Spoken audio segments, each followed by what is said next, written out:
হয়, এই ৰাস্তাটো আমাৰ বৰগুলিৰ পৰা আমবাগান গৈছে। এইটো ধৰক আমাৰ বিশেষ একদম মেইন ৰাস্তা এইটো।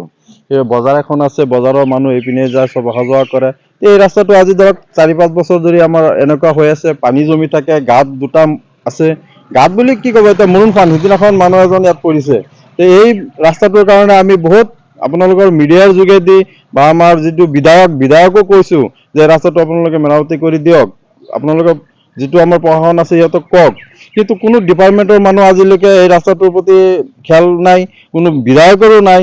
কিন্তু আমি কৈ এতিয়া ভাগৰি গৈছো। আমি বুজি আছো কি আমাৰ মাইনৰিটি এলেকা বুলি ৰাস্তাবিলাক নহয় নেকি, সেইটো আমাৰ এটা প্ৰশ্নবোধক হৈ আছে। নহ'লে ইমান দিন এটা ৰাস্তা মেইন ৰাস্তাটো পৰি আছে, ইমান ডাঙৰ ডাঙৰ গাঁত।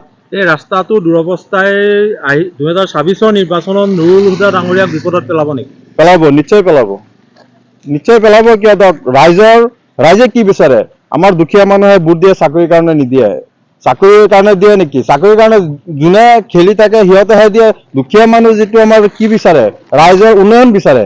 ৰাস্তা ঘাট এইবিলাক হ'লেই আমাৰ হৈ যায়। কিন্তু আজি দেখা যায় এই ৰাস্তাটোৰ প্ৰতি কোনো গুৰুত্ব নাই। ইলেকশ্যন আহিছে 26-ৰ, এতিয়া ধৰক আহি ডাঙৰ ডাঙৰ কথা ক'ব, ভোট ল'ব। আমাৰ সৰল সিধা মানুহবিলাকে ভোট দিব, কিন্তু ৰাস্তা উন্নয়নৰ কথা চিন্তা নকৰে। এইটো গুৰুত্ব দিয়া নাই বুলি সঁচাকৈ ক'ব পাৰো, এইটো গুৰুত্ব দিয়াই নাই। কেলে নুৰুল হুদা চাহাব এইটো আমাৰ যোনটো বৰগুলিৰ এতিয়া নতুনকে আমাৰ ইয়াৰে MLA, আমি এতিয়া নতুনকে ৰূপহী সমষ্টিত পৰিছোঁ।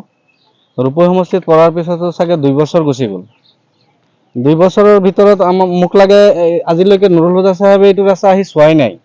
এনেকুৱা হৈ গৈছে, ৰাস্তাটো দি অহা যোৱা কৰা স্কুলীয়া যোনবিলাক ল'ৰা ছোৱালী আছে সববিলাক, এতিয়াতো ধৰক ঠাণ্ডা বতৰ আছে, এতিয়া ধৰক বৰষুণ নাই, বৰষুণৰ পানীবিলাক যেতিয়া জমি যাব এইটো ৰাস্তা চলা অসম্ভৱ হৈ যাব। খহিটো গৈছে ইয়াতে নহয়, আৰু আগতো আছে এটা, সেইটো 2টা ঠাইত ভাঙি গৈছে। আকৌ চাইডতো গাঁত হৈ আছে, এইফালে পানী জমা হৈ থাকে, এইফালে ৰাস্তা নাই, কোনফালে যাব মানুহবিলাক?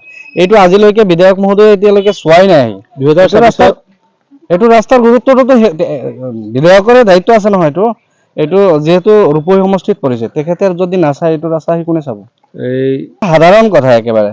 তেখেতৰ ক্ষতি হোৱাটো নিবিচাৰো, কিন্তু খোৱাটো সাধাৰণ কথা। কেলে আমাৰ যোনবিলাক মানুহ আছে, অশিক্ষিত মানুহ বেছি, শিক্ষিত মানুহ কম আছে। যোনসকলে বুজি পায় আৰু তেখেতসকলেতো অলপ মানিব, কিন্তু যোনসকল অশিক্ষিত মানুহ আছে, ধৰক দুখীয়া মানুহ আছে, তেখেতসকলে ইয়াতে হাজাৰ হাজাৰ মানুহ আছে, দুখীয়া মানুহে বেছি। সিহঁতে চলা ফিৰা কৰাটোহে সুবিধা লাগে। চাইকেল লৈ চব্জি লৈ যায়, ধৰক চুলুঙত লৈ যায়। আকৌ এই টমটম বিলাক আছে, এইবিলাকত বহুত চব্জি ভৰাই ভৰাই লৈ যায়, এইবিলাক যোৱাত বহুত অসুবিধা হয়। এতিয়া ধৰক ঠাণ্ডা বতৰ আছে, ভালে চলি আছে, যেনে তেনে অলপ চলি আছে। কিন্তু যেতিয়া বৰষুণ পৰি যাব, এটা বৰষুণ পৰি গ'লে এইটো ৰাস্তাৰ অসম্ভৱ হৈ যায়। মানুহ অহা যোৱা কৰাটো বহুত ডাঙৰ কথা হৈ যায়।